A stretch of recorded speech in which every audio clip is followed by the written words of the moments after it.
world's most precious resource isn't gold or silver. It's not oil or precious metals. What truly makes somebody rich, and what the richest people prioritize over anything else, is time. You can't mine for time. You can't pump it out of the ground. And once it's gone, once you've spent it, it's something you can never get back. It's gone forever, and you'll never be able to make more of it. So in this video, I'm gonna give you my playbook, step by step, to buy back more time, the world's most precious resource. So first, time blocking. Write down what you do each day.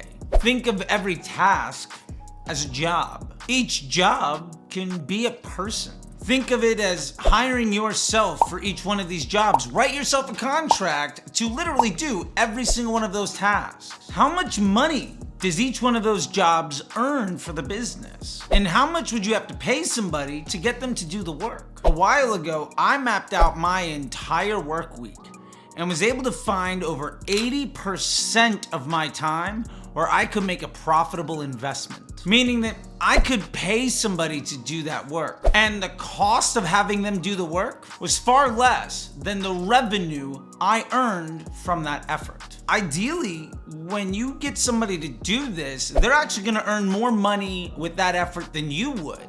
Think about what are the 3 most important attributes that the world's most perfect candidate for this job would have. This job should be infinitely scalable. And if it was the only thing ever done, it would continue to grow and make more money. You should only be doing the most important tasks. So let me give you a real world example of how I've done this. Now, I have a consulting calendar. There's always a link down in the description if you want to have one-on-one meetings with me. And an hour is $1,500. Now, I started an ad agency with some of my best students. And what happened was, instead of my best students paying me $1,500 an hour to do consulting to make their clients work, I was able to make $5,000 an hour by offering them an hour of my time to improve the work that they were doing on my behalf.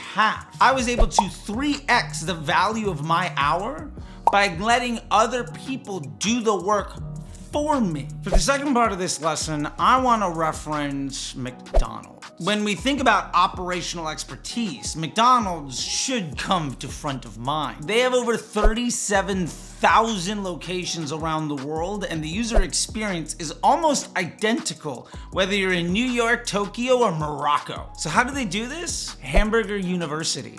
Yeah, I know. So Hamburger University was founded in 1961 by Ray Kroc. At Hamburger University, McDonald's employees learn the intricacies of every step of their operating procedure that is standard for every single location, from food preparation to customer service, from management to supply chain logistics. Hamburger University covers it all, ensuring an education experience that provides a standardization of their operations by any employee anywhere in the world. If we're going to go anywhere, we've got to have some talent.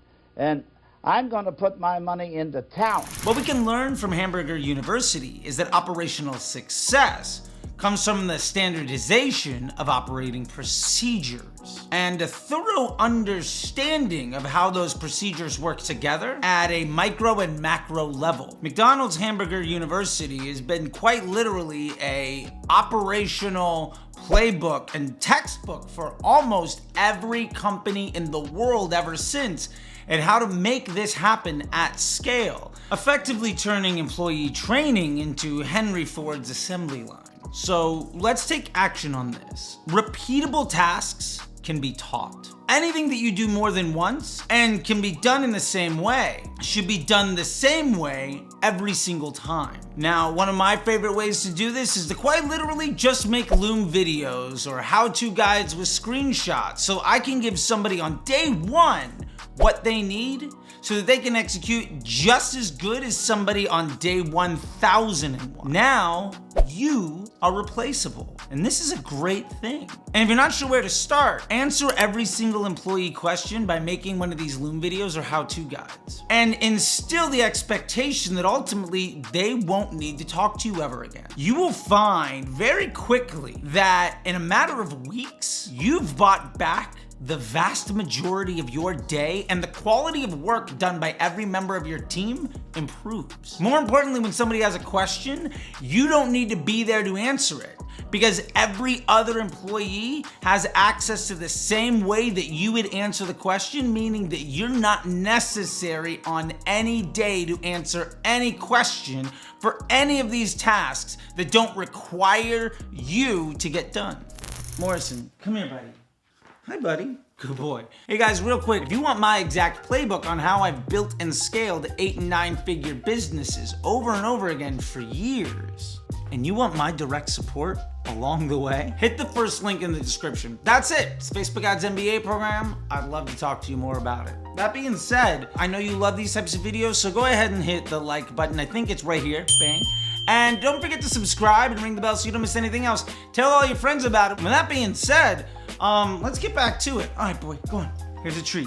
So, last thing we got to talk about here is delegation and trusting your team. You are going to be tempted to completely abdicate control over these tasks, saying, well, that's Jim's job. Sally has that role for me. That is one of the most dangerous traps you can fall into. Every 2 to 4 weeks, analyze your business and look where the revenue isn't growing. Focus on that effort and ask the person who's responsible for that job how you can help them be more successful. This one-on-one approach is tremendously important. And in my businesses, the fact that any employee knows that when they're struggling, I'm there to help them make it work means that 1, they've got full access and accountability and appreciation. And 2, if they're not delivering, they're gonna know that I'm gonna know. And unfortunately, sometimes you're gonna have to bring in people who care more. Remember, what you are doing is ultimately force multiplying yourself. And it's completely unrealistic to expect anyone to care half as much as you do. But if somebody doesn't care at all, that is a sign of disrespect. That disrespect can be poisonous throughout your company. You don't want to be infinitely accessible, but you also don't want to be openly disrespected. Now, I know you found this video to be helpful, and again, down below, you can see a link to the Facebook Ads MBA program, which is where you can find my playbook, my frameworks, my SOPs on running Facebook ads and growing businesses. And you will get my direct support to help you achieve the success that you deserve. There's a reason why I have over a 90% success rate with students around the world going back years. Also down in the description, you'll also see links for the Disruptor School and consulting like we talked about earlier, and a bunch of other goodies, including a merch store in case you just want to get your own swag. So that being said, if you're watching on YouTube, there's going to be some suggestions over here. Don't forget to hit the button over there. If you're listening on a podcast, please leave a 5-star review, share it with your friends, and until next time, I'll see you on the internet. Bye. Bang!